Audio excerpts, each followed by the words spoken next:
I'm Avery Lancaster, 32, founder and CEO of Nexus Innovations. When the invitation for my father's 60th birthday arrived, I told myself maybe, just maybe, this time would be different. Maybe after building a tech company valued at $700 million. Maybe after creating over 400 jobs. Maybe after 8 years of clawing my way from the family failure to Forbes' one to watch. They'd finally see me. But that night, they gave me a seat, outside, next to the garbage bins. The smell of overripe roses mixed with champagne drifted from the tent where Seattle's elite toasted inside. I sat 20 feet away, at a folding table, with one paper napkin fluttering in the wind. Not a mistake. Not a seating error. A message, delivered with silver cutlery and curated indifference. And when my brother Brandon raised his glass for a toast, to the next generation of leadership, I realized exactly what I was to them. Background noise. But here's what they didn't know. While they laughed under chandeliers, my helicopter was already en route. Because sometimes, the most powerful statement isn't yelling. It's leaving, loudly. If you've ever been underestimated by your own family, if you've ever sat in the corner and thought, one day, you'll all look up, hit that subscribe button, give this video a thumbs up, and tell me in the comments, where are you watching from? And when was the moment you finally stood up, quietly, powerfully, for yourself? Now, let me take you back to how this all began. The smell of overripe roses and smoked salmon wafted from the tent just ahead, clashing with the stench of the nearby trash bin beside my chair. I stood still for a second, heels sinking into the soft lawn, staring at the extra table set up 20 feet from the main event. A folding table, one gray plastic chair, and a single paper napkin fluttering in the breeze like a white flag of surrender. This wasn't a mistake. I walked slowly toward the setup like I was approaching a crime scene. My own. I'd seen it in my father's eyes when I walked through the garden gate, when his gaze passed over me like a stranger stepping on the rug. He didn't flinch, didn't wave, didn't smile. He went right back to clinking champagne flutes with Seattle's elite as if I hadn't traveled 1,200 miles to hand-deliver a gift I spent 3 weeks crafting. The Lancaster mansion hadn't changed, still cold marble floors and curated family portraits, except none featured me past the age of 17. And today, on his 60th birthday, I'd been granted a seat not at the table, but near the garbage cans lined with blue hydrangeas. A few heads turned as I approached my designated spot. Not out of kindness. Curiosity, maybe. Pity, mostly. I placed the small wooden box I had carved and lacquered myself, his initials etched on top, on the table. No one would notice it here, but I did. That was enough. For now. I took my seat. Sunlight beat down through the canopy gap. My dress clung uncomfortably, and I fought the urge to fan myself with the program. A server passed by with champagne and offered me a tight-lipped smile. He didn't stop. In the distance, I could hear Brandon's voice, smooth, measured, magnetic. Thank you, Dad, for creating a legacy for the next generation. It's not just your empire, but a standard we all try to live up to. Polite applause rippled through the tent like wind in silk. I forced my hands to stay still in my lap. Just then, I caught sight of my mother gliding across the lawn, her hands fluttering as she spoke to a guest in pearls and pastels. When she neared me, I stood up slightly. Mom? Oh, Avery, she said lightly, not breaking stride. I told them you were running late. It was easier this way. This way? I sat back down before the rage could unspool in my face. I wasn't late. I had RSVP'd on time. I'd arrived even before the valet started. They didn't forget me. They excluded me. A small boy walked up to the edge of the tent nearby, tugging on his mother's arm. Mommy, is that lady the maid? The woman's face twisted as she hissed something and yanked him away. But I heard it. I heard it so clearly that it echoed louder than Brandon's voice. I stood up. Not in anger, not in shame, just upright, as if reclaiming the use of my own spine. The party continued, laughter rising like bubbles from champagne. My existence was background noise at best. But I wasn't angry. I was calculating. And when the helicopter landed, I wanted them to look up. He always said I wasn't built for this world. Maybe he was right. But I learned how to build my own. The cursor blinked like a taunt on my screen. The email hovered open, its subject line screaming louder than the words inside. Pitch opportunity. Datascope acquisition preliminary review. My name was there, alongside Brandon's. It wasn't a mistake. It was bait. I stared at the message, my fingers hovering just above the keys. Somewhere between curiosity and contempt. The acquisition was big. Maybe the biggest since our split from Foster Lancaster Systems in 2021. But Brandon being looped into this, it meant trouble. My mind slid back, uninvited, to Boston. Fall of 2019. The last week before Liam turned on me. We'd stood outside the Sloan Lecture Hall. The air smelled like rain on pavement and adrenaline. I had just presented our joint thesis proposal, one I wrote, rewrote, and presented while Liam networked. But when the faculty advisor handed out preliminary awards, only one name was read: Liam Foster. He didn't meet my eyes that night, not even when he said, "Avery, there's no chair for you at this table." And then he left, just like that. Now here I was, years later, sitting in a secondhand chair at a secondhand desk in my modest office at Nexus Innovations, watching Brandon's name dance beside mine on a potential billion-dollar deal. The knock startled me. I looked up and froze. Rachel.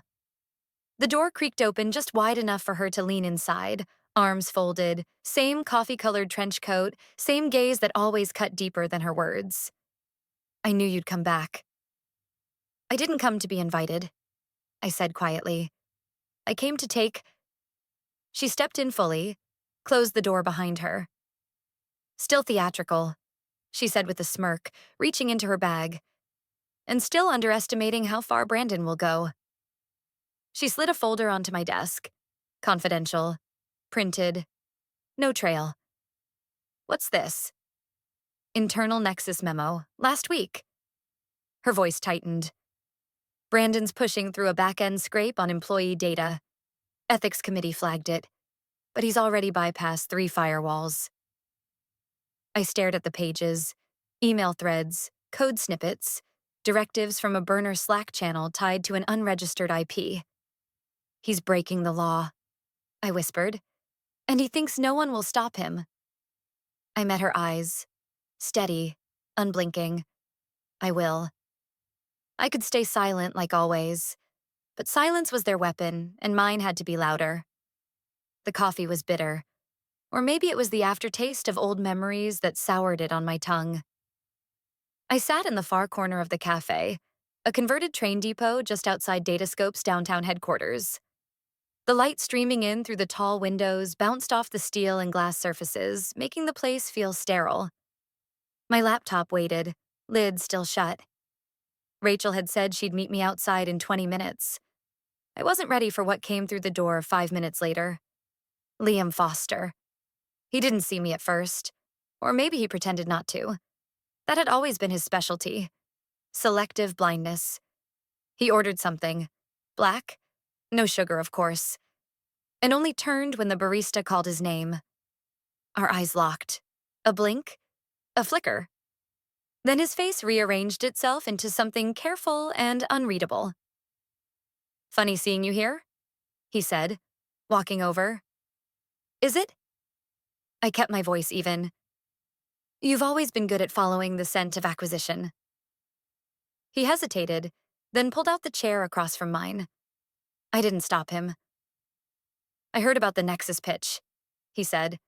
"Brandon's moving fast." "So he sent his old closer to feel out the competition?" Liam actually smiled, just a little. "Not this time." I leaned back. "Then what are you doing here, Liam?" He looked down into his cup for a moment, then met my eyes. "You know what Brandon's trying, right?" I didn't answer. He's bleeding the engineering team at Datascope, forcing resignations, delaying their IP filing process, makes them look unstable, drops their valuation by millions. And then he'll swoop in and buy cheap, I said flatly. Liam nodded once. Did you know, I asked, that the value of people isn't on the balance sheet? His jaw tightened. He didn't speak. But when they walk, I continued, everything collapses. What does that tell you? Still, he said nothing, but his eyes, they weren't cold anymore. They were conflicted. You think I don't know what this does to your family? He asked suddenly, voice low. I tilted my head. You think I don't know what it does to me? I countered. Then came the real strike. Are you trying to destroy your own family, Avery? I stood slowly, heart hammering. They destroyed me first. The weight of that sentence hung between us like smoke. Liam stared at me, unmoving. No apology, no protest. Just the truth settling into the spaces between us. I pulled out my laptop and flipped the screen up. It's time we rewrite the terms. Together. Family was always the excuse, but this time it would be the reason. The conference room was glass-walled, high up on the 32nd floor of Nexus headquarters. I could see the entire Seattle skyline from here. Steel and sky, ambition and aftermath. Rachel stood beside me, tapping her foot as the upload bar crawled across the screen. 90%, 95. Complete. It's done, she said quietly. My proposal, my vision for Datascope, was now officially in play. No gimmicks, no data manipulation, just a bold, human-first approach to integration and innovation. I had rewritten the acquisition model to protect engineers, not exploit them, and I knew that would cost me. Rachel offered a hesitant smile. You ready for the fireworks? Before I could answer, my phone buzzed. Dad. I stared at the name a moment longer than I should have. Then I picked up. Avery, he said, tone clipped and metallic. I just received word that you submitted a proposal. Correct? Silence then. Withdraw it. No. You're forcing us into a corner. Brandon is already leading. I'm not doing this to Brandon, I said, voice sharpening. I'm doing this because he doesn't deserve to lead. This is a business decision, not your crusade against the family. I exhaled through my nose, willing my hands to stay steady. For me, it's both. He paused. Then came the cold, calculated punch. Your mother's worried. Don't let your brother lose his position because of personal feelings. She already said that once, I replied. The day you chose to fund his startup with my patents. Click. He hung up. The silence in the room was immediate. Rachel looked at me from across the table. What now? Before I could speak, her phone vibrated. Then mine. Then my tablet lit up with a headline notification. The Forgotten Lancaster, Nexus or Nothing? There it was. A full-page article on techempire.net. Avery Lancaster, the failed MIT dropout who wrote on family name. Until now. I scrolled down. Fabricated timelines. Doubt cast on my credentials. Entire quotes twisted to paint me as bitter, emotional, unstable. Brandon fed them this, Rachel said, jaw locked. He's using the press. I scanned further and found it. An internal company memo embedded in the code. Ensure coverage frames Avery as unstable. Reference her gap years and lack of leadership roles. Rachel looked up from her laptop, eyes blazing. We can trace this to him. He pressured editors. That's illegal. I met her gaze. If he's using the press, we'll use the truth. They made me feel small. I reminded them I could fly. The Lancaster mansion looked exactly the same. Always did. The trimmed hedges, the imported stone steps, the wrought iron lanterns that lined the path like an honor guard for ghosts. But tonight, it didn't feel like I was returning. It felt like I was closing a loop. Through the tall windows, I could see them. Richard, seated at the head of the long dining table. Brandon to his right. flanked by polished guests and polite laughter. Rachel was right. Image meant everything to them. That's why they kept pretending I didn't exist. No one stood when I entered. No one gestured to a chair. The table was full. By design. Brandon looked up, surprise quickly folding into mock civility. "Avery," he said with a controlled smile. "Didn't expect you." Clearly.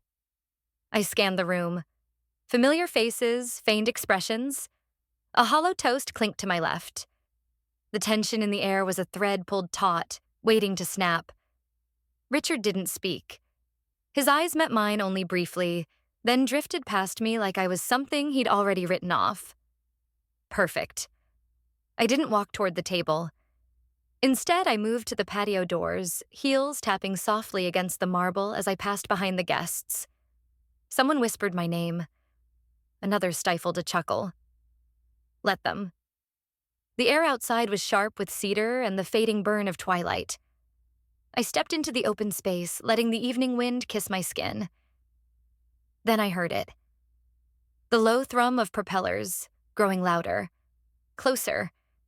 Brandon appeared behind me, his voice low. "What are you doing?" "Leaving." A shadow swept across the patio as the helicopter descended beyond the estate wall. The spotlight washed over the lawn in a pale beam. The guests had started to gather at the windows now, curiosity turning into whispers. I smiled. The door opened with a hiss and the wind curled around my ankles like a secret. I stepped forward without hesitation, without looking back. But I felt it. Richard's eyes on me, silent and motionless. His world stayed static. Mine was rising. That was the last time I sat at a table I wasn't invited to. I didn't need to shout. I just needed the truth to echo. The Nexus building felt different after hours. Stripped of its daytime noise and bustle, it breathed like something alive. Humming servers, fluorescent pulses, the low whisper of the HVAC through the ceiling. Perfect for building something meant to last. Rachel was already in the war room, what we jokingly called the smallest conference space on the 19th floor. The whiteboard was layered with scribbled diagrams, timelines, and the faint ghost of red ink from yesterday's erasures. She looked up as I entered, the glow of her laptop painting sharp shadows on her face. "I got it," she said. I stepped closer. On her screen was a contract, buried in an older Nexus server, never tagged properly. The header was vague. Third-party data enrichment agreement, but the signature line was unmistakable. Brandon Lancaster. "And the other party?" I asked. Rachel tapped twice. "Nominally, it's Edgefield Solutions, but it's a ghost. Registered in Delaware, no website, no phone number. Shell company." She nodded. "And guess who incorporated it?" She spun the screen around again. A scanned incorporation document. The digital paper felt colder than any threat Brandon had ever made. Director, B. Lancaster. My stomach twisted, not with surprise, but with confirmation. I moved to the whiteboard, circling a section that read brokered data paths, and started sketching new connections between the shell company, the scraped employee data, and the proposal Brandon was still shopping around. Rachel spoke again. "And it gets better." She clicked a new tab, Zoom connecting. The screen flickered to life. A woman appeared. Headphones on, face lit in pale blue. Her name tag read only AK. "This is Avery," Rachel said. "She's the one Brandon wanted the story buried for." The reporter nodded. I had a piece ready to go last week. Detailed the shell company, the suspicious outflow of anonymized health data, and even included quotes from an anonymous engineer at Datascope. And then my editor got cold feet. Word is, someone offered a six-figure sponsorship to kill the feature. Brandon's people. The pieces locked into place like puzzle edges. "Can you send me the draft?" I asked. She hesitated, then nodded. Unofficially, yes. The file arrived seconds later. Headline, "The Data Beneath. How One CEO's Shortcut Endangered 42,000 Profiles." I read every word. Not one lie. Just truth he couldn't afford to see published. Rachel suddenly leaned back, hand trembling slightly. What? I found something else, she whispered. She clicked play. Brandon's voice muffled but clear. If she opens her mouth, I'll bury her company. I don't care if she's family. The silence that followed was razor sharp. I looked at Rachel. My hands were steady. So bury me, Brandon. But I'll rise in court. For the first time, I saw it. Fear. In his eyes. The stage lights hit like truth serum. Hot, revealing, unflinching. I stood behind the podium at the Grand Hyatt's main ballroom, the skyline of Seattle glowing dimly through tall windows behind me. Rows of polished shoes, sharpened suits, and guarded expressions filled the audience. Investors, journalists, analysts. They came for the pitch, but they stayed for the storm. And while our competitors rely on shortcuts, some even bordering on unethical data extraction, we've chosen a different path. I didn't raise my voice. I didn't need to. The ripple it caused was loud enough. The phrase, unethical data extraction, struck the room like a tuning fork. Heads turned. Tablets lit up. I saw him before the room did. Brandon, standing near the side curtain, halfway in shadow, flanked by a handler and someone from PR. His jaw twitched. I didn't look at him again.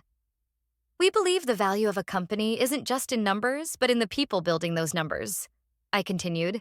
And it's our responsibility to ensure their data, their privacy, and their futures are protected. The audience applauded. Not roaring, but enough. As I stepped down from the stage, Rachel moved toward the press circle at the back. A swift handoff, sleek silver USB into a journalist's palm, masked as a handshake. She disappeared into the crowd before the cameras noticed. A hand went up. Ms. Lancaster, quick question, a journalist called. Given the rumors around Datascope and its acquisition, any comment? I paused, smiled politely. I'll leave the speculation to those who trade in it. I prefer facts. Brandon stepped forward too fast. We're here to focus on the future of tech, not cheap shots. But it was too late. His voice cracked at the edge of composure. That was the sound the room would remember. I extended my business card to the main journalist. If you'd like sources, I said, you know where to reach me. The press flashed. Afterward, in the hallway just outside the main ballroom, he caught up with me. Avery, he hissed. You need to stop. This doesn't end well for you. I turned slowly, keeping my voice low. I've been down before, Brandon. There's nothing left for me to lose. He stared at me. No smirk. No line ready to fire. Just silence. His mouth parted, then shut. His pupils flicked as if searching for the words that used to come so easily. He didn't argue. He just walked away, eyes no longer sure of himself. It stopped being business when they went after Rachel. Rachel's hands were shaking. The email glared from her laptop screen like a wound. A formal notice from Brandon's legal team, filed that afternoon, accusing her of breaching a non-disclosure agreement and demanding $250,000 in damages. The number wasn't random. It was chosen, calculated, enough to crush her without killing her, enough to remind her who they thought she still belonged to. She didn't say anything at first, just sat frozen in the leather chair across from me in Nexus's legal office, eyes refusing to blink. They're trying to break me, she whispered. They're trying to scare you, I corrected. But fear's a terrible strategy when it only fuels the fire. The Nexus attorney, a sharply dressed woman named Mira, reviewed the document without a word. Her pen scratched notes methodically, but her expression never flinched. They claim she shared confidential details with the press? Mira asked, eyes flicking up. Yes, I said. But Brandon doesn't own the truth. And Rachel didn't leak. She reported a potential crime. Rachel exhaled like she'd been holding her breath for an hour.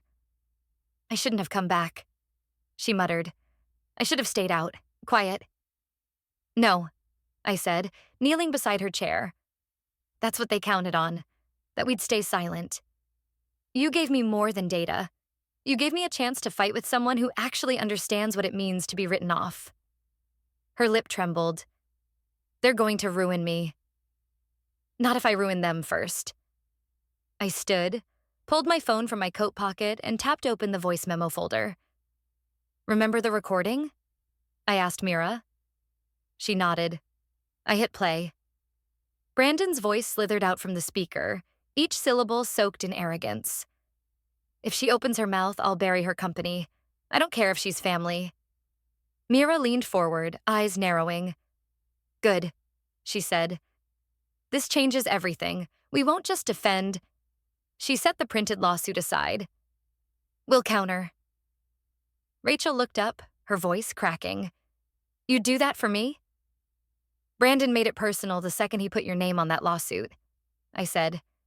He's drawing blood, but he forgot who taught me how to bleed. I pulled her into a hug before she could say anything else. Her arms stiffened, then collapsed against my back. We sat like that for a moment, the room quiet except for the hum of legal war plans beginning to move into motion. Brandon drew the first blood. Now we show him how deep we cut. Everyone has a price. Mine was betrayal. By 8:14 a.m., the news had broken. By 8:27, the first investor pulled out. By 9:02, my inbox was flooded. Nexus accused of plagiarizing Datascope algorithms. Whistleblower ties CEO Avery Lancaster to code theft. Avery Lancaster, innovator or imitator? I sat in the boardroom at Nexus, staring at the headlines lining the glass screen. The room was packed but hushed. Legal, PR, engineering leads, and Rachel to my left, jaw clenched so hard I could hear her grind her molars. This is coordinated, our head of legal said. He timed it with the pre-IPO quiet period. Investors are panicking. He didn't have to prove anything, Rachel added bitterly. Just raise enough doubt. The silence stretched, thick as fog. I didn't move, didn't blink, just watched the words burn across the screen. A ping. I glanced at my phone. A single text from Liam. This is going to end badly. Walk away. I stared at it. A sentence, 5 words, all of them familiar. Liam had said the same thing the day he left me alone in Boston. The day I realized silence isn't always the absence of sound. Sometimes it's betrayal in lowercase. I rose to my feet slowly. You all know who I am, I said, letting my voice cut clean through the room. You know what we've built here. Brandon doesn't. He only knows how to destroy. Rachel looked up at me, eyes wide. He thinks I'll fold, I continued, because folding is what polite daughters and discarded founders do. But I'm not that version of myself anymore. I walked to the front of the room, flipped the screen off, turned to face them.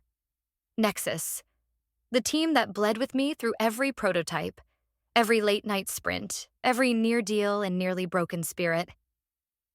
Then I looked straight into the camera of our internal stream, letting it broadcast live to our entire remote staff. I'm not walking away, I said. I'm walking through them. Silence. Then Rachel's voice, hoarse but firm. We open everything, every file, every log, every time-stamped commit. You're sure? Someone asked. I'm done hiding, I replied. Rachel leaned in. You want to go public with it all? Every line of truth, I said. Let the world compare notes. Let them come. I have receipts, and I'm done waiting. They gave me the folder years ago. I just never had the heart to open it, until now. The metal drawer groaned open like a sigh I'd been avoiding for too long. Inside, nestled between abandoned notebooks and one faded MIT badge, was the red folder. The label on it had peeled, edges curled and soft from years of indecision. On its cover, I had once scribbled in blue ink, "For when silence is no longer enough." I pulled it out and laid it flat on my dining table. Outside, Seattle's skyline blinked with cold glass and warm lights. But inside, my apartment had the hush of something sacred, like a chapel before a confession. The first page was a printout of an internal memo. One I'd found by accident when I was just an intern. Brandon had forwarded an email from a client to our father, adding, "She'll never know. She's just the assistant." I remembered reading that line back then, alone in the break room with a cup of lukewarm coffee, and my entire future still naively tethered to their approval. Next, I slipped out a USB drive, one I'd labeled with a single word, exit. I plugged it in. The first video was grainy, dated 2019. Brandon in a conference room with two junior engineers and a legal rep from a small client. The audio was clear. "Just sign the blanks. If it goes south, we'll shred the originals." A timestamp, a signature, a slow unraveling of every illusion they once sold under the name Lancaster Legacy. I kept going. Financial spreadsheets that didn't line up, backdated signatures, deleted customer logs retrieved from an old backup I wasn't supposed to have. Years of doubt turned into one relentless truth. The screen lit up with a call. Rachel. "I'm almost done," I told her before she could ask. "Everything is here. The history, the rot, the real story." Her voice trembled slightly. "You sure you're ready?" "I've been ready since the moment they pulled my chair." I uploaded the entire folder to Nexus's encrypted vault, categorized and time-stamped. I tagged the legal team. I sent access to the board. Then I opened a new email. To Liam Foster. Subject, "You asked me once." You once asked me if I was trying to destroy the family. I'm not. I'm trying to rebuild it. With truth. No signature. Just the weight of every lie finally held accountable. The next morning, I arrived early to the conference room, before the advisors, the board, the attorneys. All the chairs were filled in a neat semicircle facing the projector. Clean white linens, bottled water, pens aligned like soldiers. Except one chair. Empty. Directly next to the head of the table. Not tucked to the side. Not behind the row.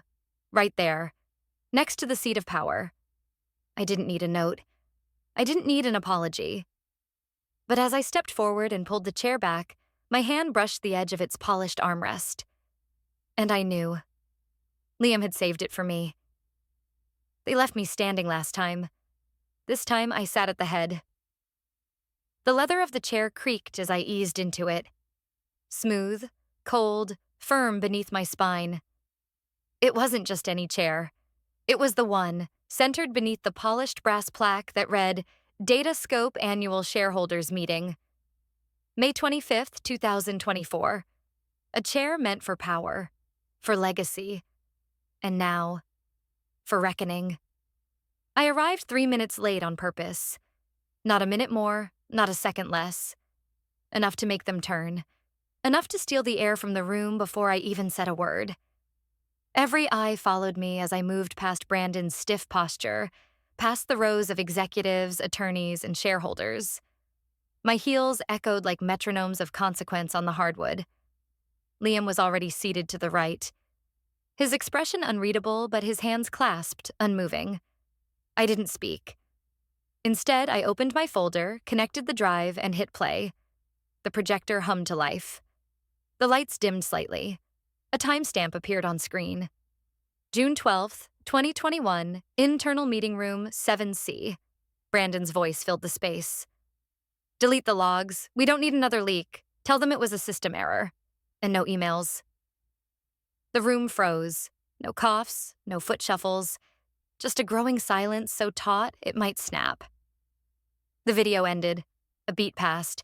A man in a navy suit near the front, Carl Deming, shareholder since the early days, leaned forward. "Is this why you left Nexus?" I smiled, just slightly. "No," I said clearly. "This is why I came back." A whisper rippled through the seats. I turned toward the screen again and brought up the next slide. Backdated invoices, signed under Brandon's authority. Then the email from Brandon to Liam, referencing a shell payout to silence a departing engineer. Another shareholder shifted. Another lawyer scribbled. Then, movement. Brandon shot up from his chair, knocking over his glass. This is out of context. Fabricated. She's twisting. Liam stood up slowly beside him. He didn't touch him. Didn't say a word. Just held up a hand. Let her finish, he said. Brandon stared at him. 1,000 emotions tangled on his face. Rage, fear, disbelief. But he sat. The slide changed again. Photos, receipts, conference call logs, words Brandon once said in private, now projected in public. I leaned forward, folding my hands. You've seen the paperwork, the contracts. You've heard the recordings. But what matters more than all of that is what you didn't do. I looked at the room, scanning faces that had once looked past me, spoken around me, dismissed me. You knew something wasn't right. You looked the other way. You told yourselves it was family politics, or business as usual. You asked no questions because comfort was easier than truth. Liam didn't move, but something in his jaw shifted. A pulse. Brandon remained silent, gripping the table's edge like it might float away. And then I ended it with one sentence, spoken as calmly as the sky after a storm. This isn't about betrayal anymore. This is about the truth you all pretended not to see. The louder he shouted, the clearer I sounded. The air in the boardroom was heavier than when I'd entered. No one looked at Brandon anymore. They were looking at the documents, the files, the projected spreadsheets on the wall behind me, all eyes drawn, not to fury, but to fact. I clicked the next slide. Transfer number AXD034, shell entity, Miramar Ventures. Disbursement, $980,000. The number sat on the screen like a verdict. Next to it, the memo.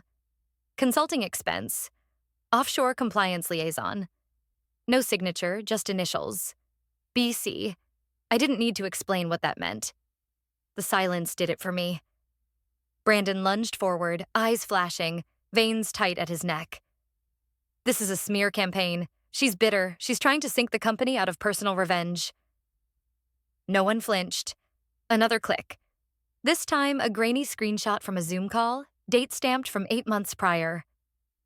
Brandon, half lit in a hotel room, speaking to a man in a suit. No audio. Just a transcript of the call Rachel retrieved from an anonymous source.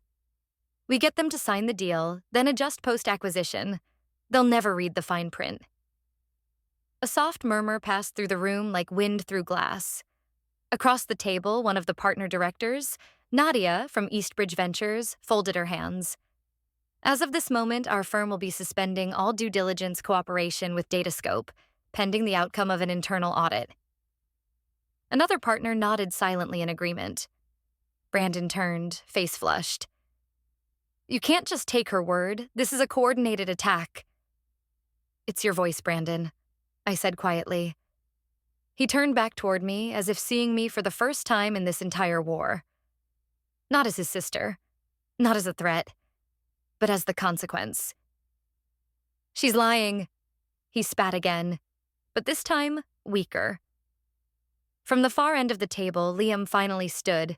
His voice was steady, clear, and for the first time, aligned. I believe we owe Ms. Lancaster a formal apology, not just for what's happened today, but for what's been ignored for years. He turned slowly toward Brandon. And Mr. Clark, we expect your resignation to be effective immediately. This company is not yours to bury. A pause, then a longer one.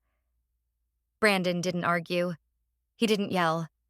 He simply stepped back from his chair, looked at the board one last time, then turned and walked out. He passed the long windows facing the street, and I saw the swarm gathering. Reporters, photographers, microphones tilted upward like drawn swords.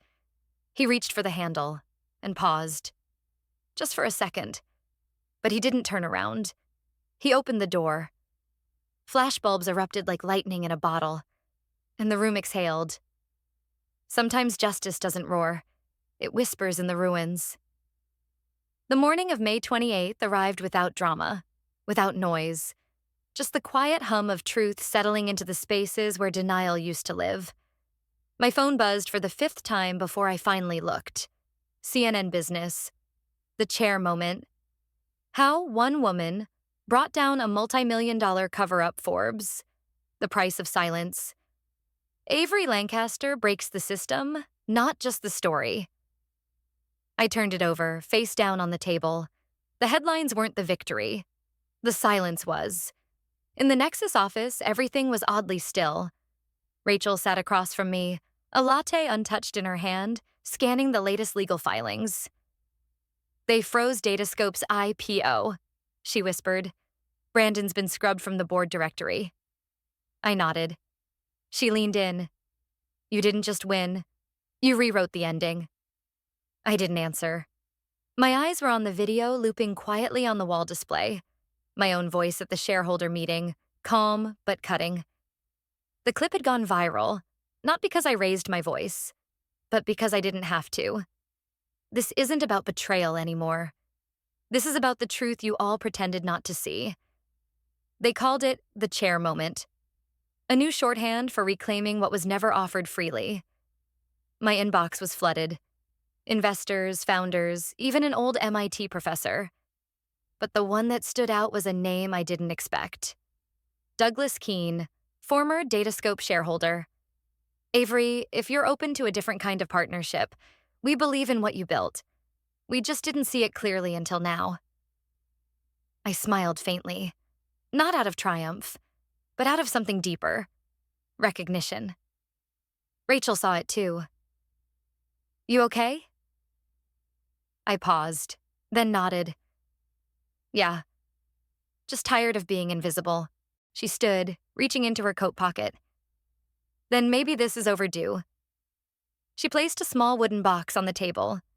Inside was a nameplate. Avery Lancaster, founder, CEO. I blinked. Where did you...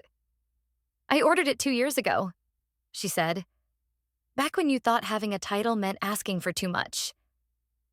I laughed quietly, not because it was funny, but because it had taken so long to feel like it belonged to me. Later that night, when the office had emptied out and the city glowed beyond the windows, I sat alone with the lights off. I wasn't thinking about Brandon, or the press, or even the lawsuit. I was thinking about Mom. In the back of my mind, her voice still lingered. Don't let your brother lose his position because of personal feelings. But I hadn't let feelings decide anything. I let the truth speak. My phone buzzed again. This time, not a headline. Liam, you didn't destroy the family.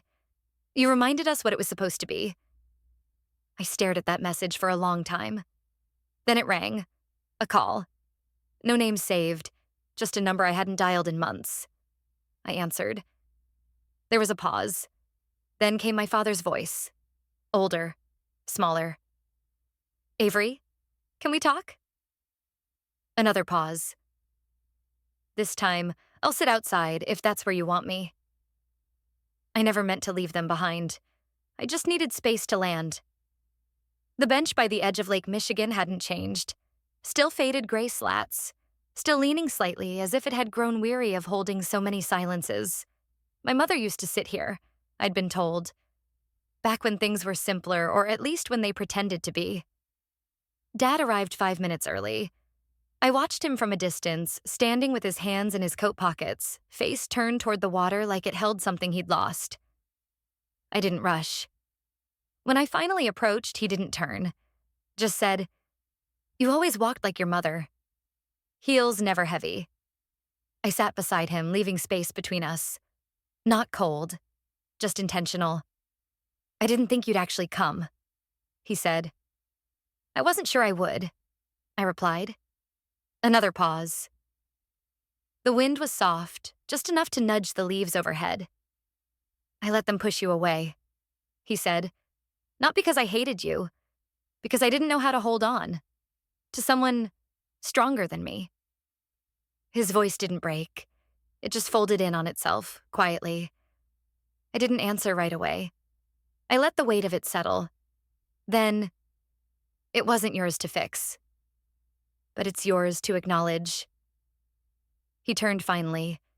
His eyes had aged since the last time we were face to face, or maybe I'd just grown used to looking past him. Brandon was always loud, he said. You were quiet. I thought loudness meant direction, but all it did was drown out the better voice. I looked down at my hands.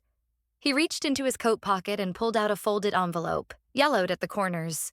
No name, no seal, just the weight of years. She left this, the night she moved out. I never opened it, maybe because I was afraid it wasn't for me. He placed it in my lap. She always believed you'd fly. I was the one who clipped your wings. He stood then, but didn't walk away. Not yet. Do what you need with it. But I hope you'll let me know where you land. He stepped back and for once didn't offer a goodbye. Just a nod and a silence I didn't mind sharing. I watched him go, then stared at the envelope for a long time.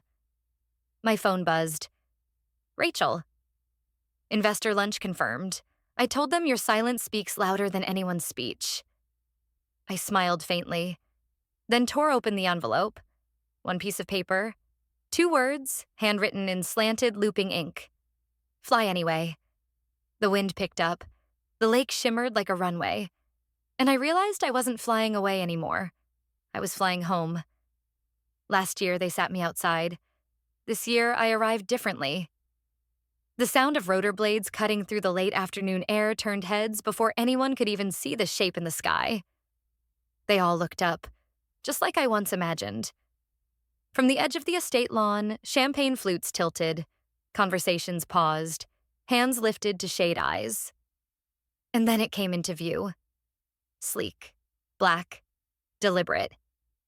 The helicopter descended not with drama, but with intention. A symbol. But not for show. I stepped out slowly when the doors opened, wind stirring the hem of my soft blue dress. I wasn't in armor. I wasn't here for war. This time, I came because I was invited, not because I needed to prove anything. Rachel met me just past the trimmed hedges.